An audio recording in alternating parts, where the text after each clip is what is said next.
On the 23rd of September 1928, Jerusalem's Chief Constable Douglas V. Duff was making his rounds in the Old City when a familiar face approached him with a warning.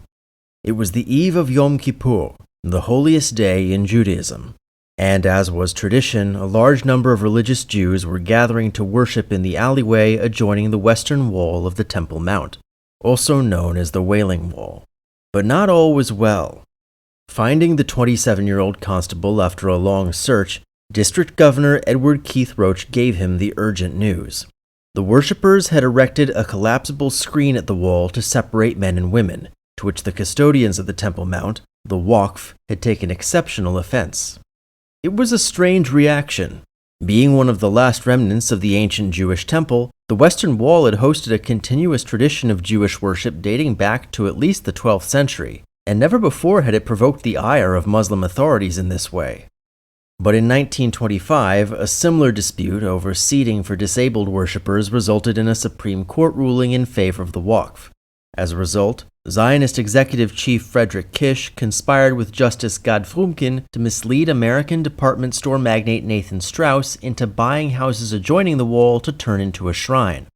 They were unsuccessful, but since then the leaders of the Waqf had come to see any adornment of the wall as a slippery slope to the establishment of a synagogue on their property. Religious disputes were a regular feature in Old Jerusalem. The various Christian factions constantly vied for jurisdiction over shared sites, and Catholic authorities were always quick to protest Jewish writers and artists for making statements they considered disrespectful toward the Vatican. On one occasion, Palestine's new High Commissioner John Chancellor protested the local Anglican bishop's refusal to end Sunday services with a performance of God Save the King in order to avoid offending his American congregants. But this was different. It's unlikely that the Waqf would have taken notice of the screen if Keith Roach hadn't alerted them, and Constable Duff, a veteran of the Black and Tans in Ireland with a colorful history of insubordination, relished the opportunity to assault the Jewish worshippers in full riot gear the next morning. Duff later defended his actions on the grounds that he could smell the female worshippers' vaginas, but was promptly stripped of his position and reassigned to Megiddo prison. Accordingly, what would have been another minor squabble between religious authorities planted a seed that would end 8 years of peace in Palestine. When we last left off, Palestine was booming from a surge in Jewish immigration and foreign investment provoked by the end of easy immigration to the United States. Arabs and Jews alike flocked to rapidly growing cities like Haifa and Tel Aviv to work in industry, and High Commissioners Samuel and Plumer had continued to establish institutions of state, while, at least on the Jewish side, politics became more organized and dynamic. But such rapid development also brought the problems associated with developed countries. That surge of Jewish immigration and foreign investment had resulted in a housing bubble that burst in 1926, leading to a recession which in turn intensified strife between Jews and Arabs. In contrast to agrarian socialist communities like kibbutzim, where labor was exclusively Jewish, most industrial and for-profit agricultural concerns employed Jews and Arabs. However, since trade unionism was less common among Arab workers, they tended to take lower wages and make less trouble for management. So when the recession hit, Jewish workers in factories and large farms had to fight extra hard not to be replaced by Arab workers entirely. The recession was ultimately short-lived, but it spawned more lasting crises in politics. In Jerusalem, Grand Mufti Amin al-Husseini was beginning to lose popular support as spiritual leader of Palestine's Muslims. In contrast to Jewish leadership, he had never been elected by the public and had very little to show for his near decade as president of the Supreme Muslim Council. Whereas Jewish institutions had risen to act in concert with the government for civic improvement, no equivalent Arab bodies existed, effectively giving power over to unelected activists, religious authorities, and corrupt local politicians. The 1927 earthquake had made this painfully clear, as Arab households bore the brunt of the damage, and their rebuilding efforts were humiliatingly reliant on donations from the Zionist executive and American Jewish philanthropists. As the face of hardline Arab nationalism in Palestine, Husseini took the blame, compelling a large share of his allies to defect to the more moderate camp of Jerusalem mayor and Husseini family rival Raghib al-Nashashibi.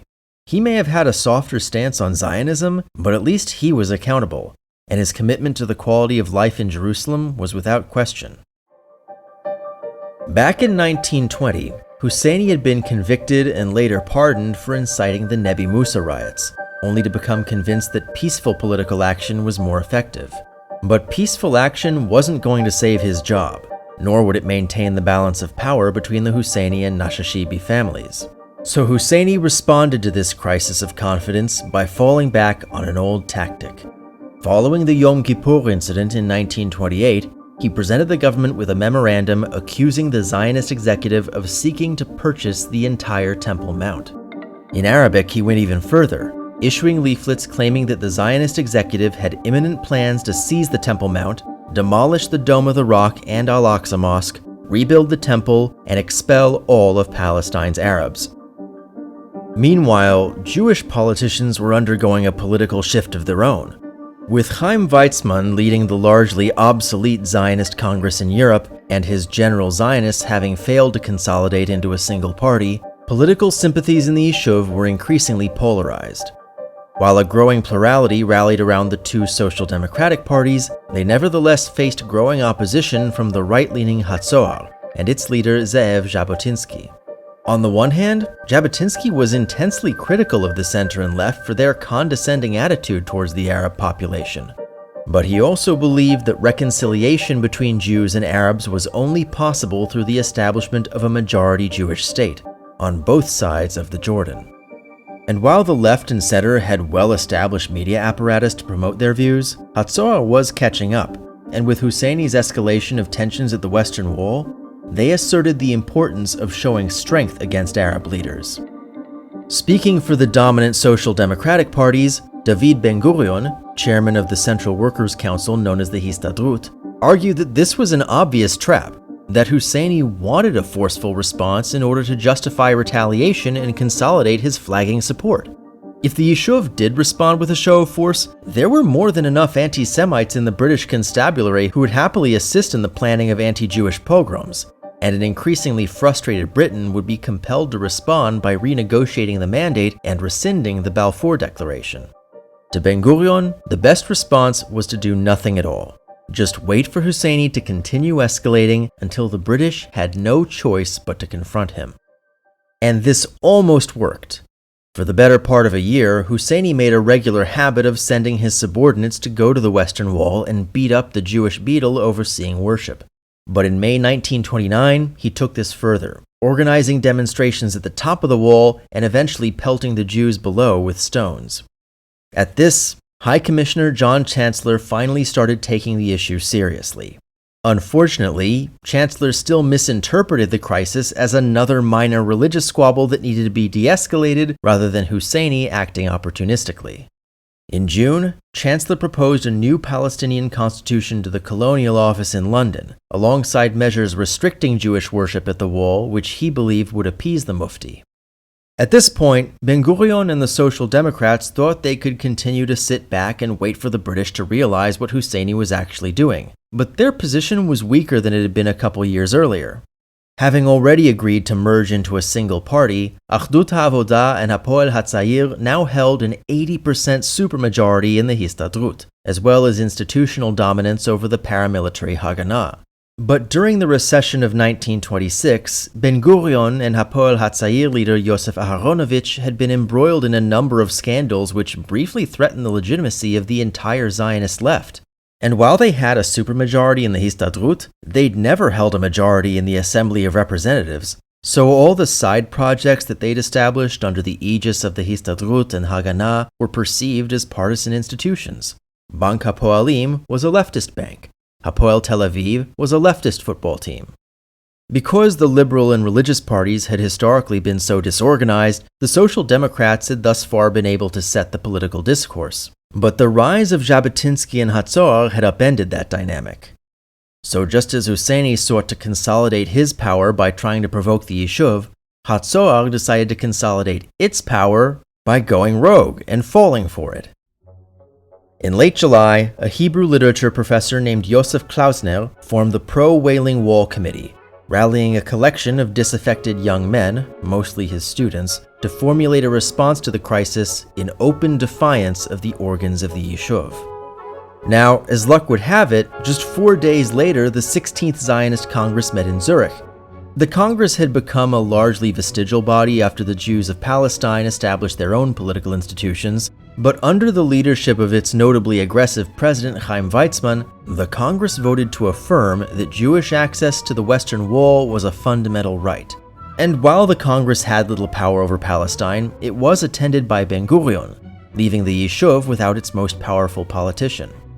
So too was High Commissioner Chancellor out of the country, tending to official business in London. Klausner and the Wailing Wall Committee agreed. The time was right. In the Hebrew calendar, the evening of the 14th of August 1929 marked the beginning of Tisha B'Av.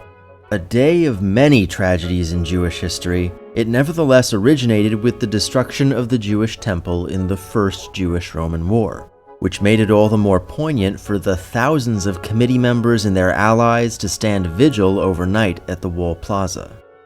Though this demonstration hadn't been authorized by police, they decided in the moment to let it go forward on the condition that the committee refrain from using any explicit Zionist symbolism.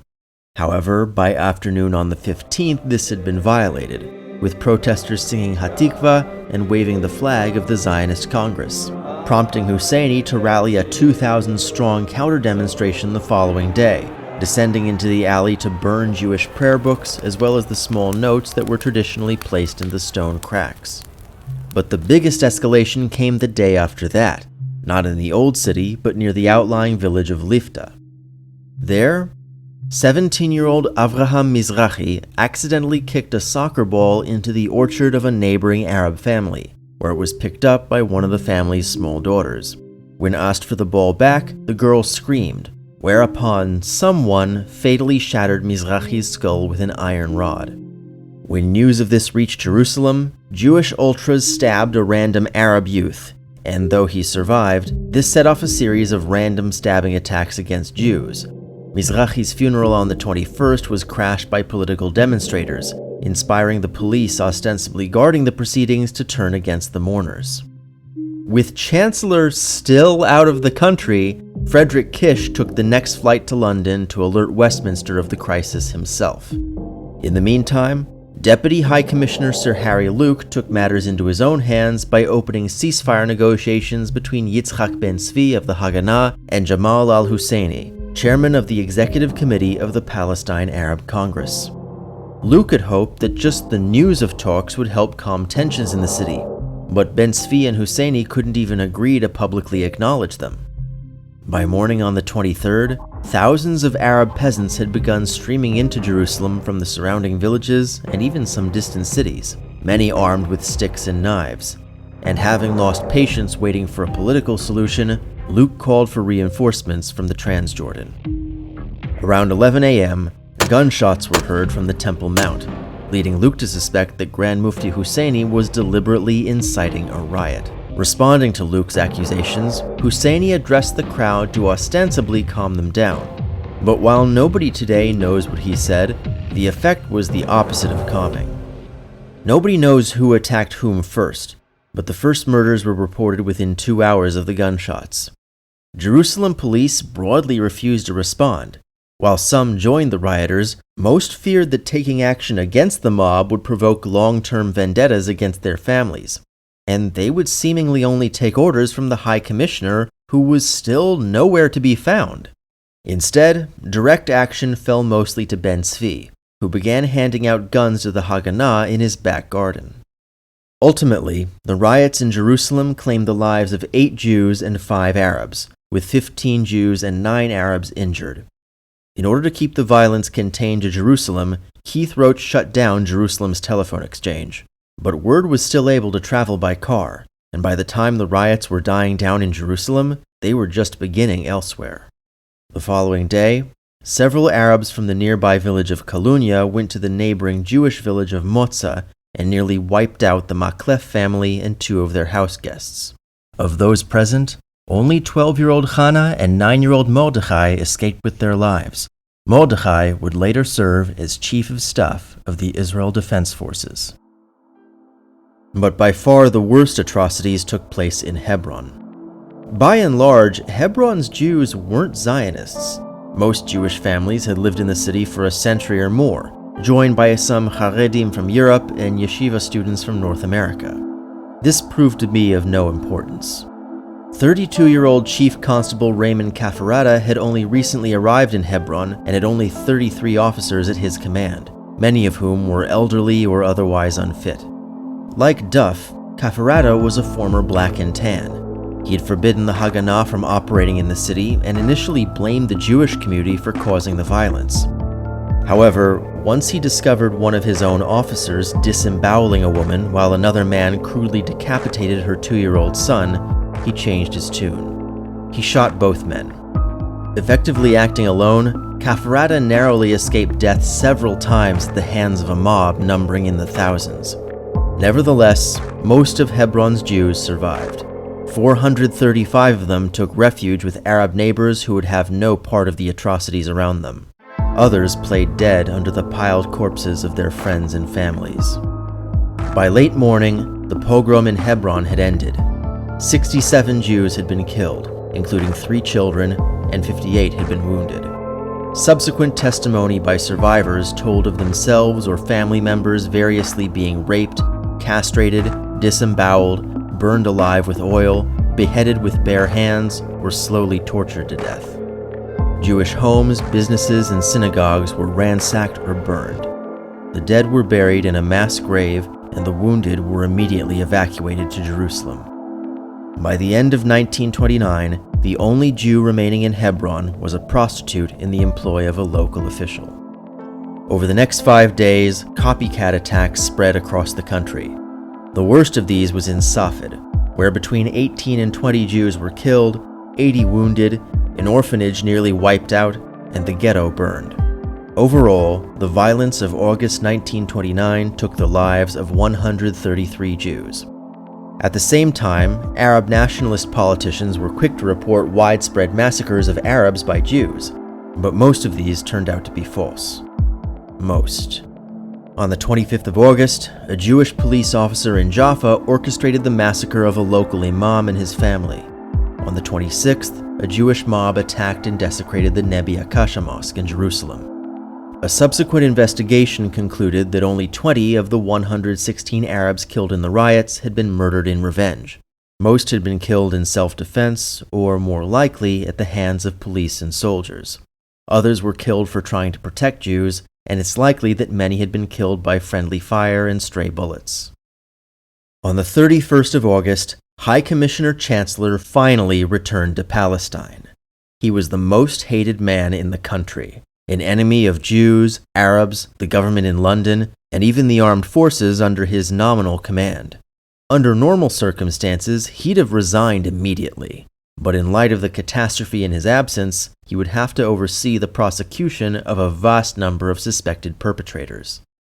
Normally, this would be the job of Attorney General Norman Bentwich, but because Bentwich was Jewish, Palestine's Chief Justice viewed him as a liability to the appearance of impartiality. Indeed, the Bentwich family were now the subject of a ferocious anti-Semitic harassment campaign by their fellow British administrators. Against his better judgment, Chancellor began pressuring Bentwich to resign, but only an assassination attempt that November convinced him to return to Britain. Ultimately, 818 Arabs were tried, of whom 441 were convicted and 26 sentenced to death. Concurrently, 161 Jews were tried, of whom 19 were convicted and 2 sentenced to death. Additionally, the cities of Hebron and Safed were held liable for their massacres and fined extensively. Despite Chancellor's defense of Bentwich, he held the Jews of Palestine collectively responsible for what had happened, calling them ungrateful, while excusing the Arabs as simple, childlike folk naturally prone to violence. 2 months after the killings, the U.S. stock market crashed, ushering in the Great Depression, which Chancellor blamed on a vast Jewish conspiracy to undermine British rule in Palestine. He dreamed of a day when the Jews of Palestine would no longer be under British protection, at which point they would surely be exterminated, and the Yishuv would be no more. But the recriminations were far from over. In March 1930, retired Judge Sir Walter Shaw traveled extensively throughout Palestine, collecting testimony and evidence before concluding that this had been an unprovoked and unjustified attack by Arabs against Jews at the instigation of Arab nationalist political leaders. Shaw declared what Chancellor never could, that the Western Wall had not been the cause of the violence, but merely a tool by which religious leaders could harness Arab outrage. Far from being religious in origin, the underlying cause was the economic implications of mass Jewish immigration. While the Fourth Aliyah had undoubtedly grown Palestine's economy, the overwhelmingly rural Arab peasantry weren't well positioned to benefit from it, while the Arab aristocracy and bourgeoisie who did benefit were very well positioned to scapegoat Jews in times of economic crisis, all to the political advantage of the most extreme Arab nationalists. Shaw's recommendations prompted another royal commission under the leadership of former MP Sir John Hope Simpson. Hope Simpson had previously helped oversee the internationally sanctioned ethnic cleansing that occurred as a result of the peace between Greece and Turkey, and was exceptionally motivated to prevent a similar scenario from unfolding in Palestine. Originally appointed to analyze and formulate changes in economic and immigration policy, Hope Simpson concluded that the displacement of Arabs through Jewish land purchases was at the heart of most of Palestine's economic problems, that it created a surplus of Arab workers in cities, and that the Histadrut, though nominally supportive of Arab trade unions, played a chief role in exacerbating Arab unemployment by pressuring Jewish-owned industries against hiring a proportionate number of cheaper Arab workers. Accordingly, Colonial Secretary Baron Passfield issued a white paper clarifying that the Balfour Declaration, having specified a Jewish right of return without infringing on the rights of Arabs, should be interpreted as protecting the Arabs' economic rights as well as their legal rights. Henceforth, Jewish immigration would be predicated on Palestine's overall economic situation, not merely that of the Jewish population.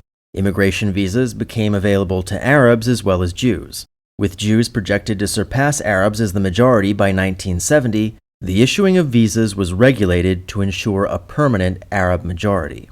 Jewish land purchases were restricted, and Friedrich Kisch's Zionist executive, now expanded and reorganized as the Jewish Agency for Palestine, was explicitly forbidden from influencing or collaborating to make government policy.